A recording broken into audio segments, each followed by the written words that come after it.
I'm actually continue to be confident that the Supreme Court will uphold the law. And the reason is because in accordance with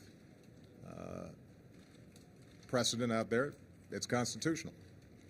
That's not just my opinion, by the way. That's the opinion of legal experts across the ideological spectrum, including two very conservative appellate court justices that said this wasn't even a close case. I think it's important, because I watched some of the commentary last week, to remind people that this is not an abstract argument. People's lives are affected by the lack of availability of health care, the inaffordability of health care, their inability to get health care because of pre-existing conditions. The law that's already in place has already given 2.5 million young people health care that wouldn't otherwise have it.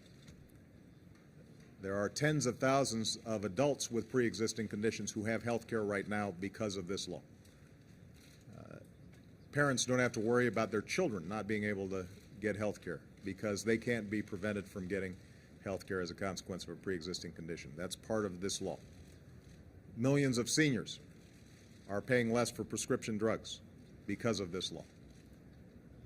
Americans all across the country have greater rights and protections with respect to their insurance companies and are getting preventive care because of this law. So that's just the part that's already been implemented.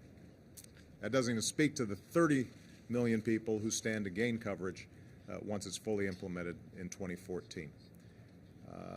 And I think it's important. I think the American people understand, and I think the justices should understand that in the absence of an individual mandate, you cannot have a mechanism to ensure that people with pre-existing conditions can actually get health care. So there's not only an economic element to this and a legal element to this, but there's a human element to this. And I hope that's not forgotten in this political debate. Ultimately, I'm confident that the Supreme Court will not take what would be an unprecedented, extraordinary step of overturning a law that was passed by a strong majority of a democratically elected Congress.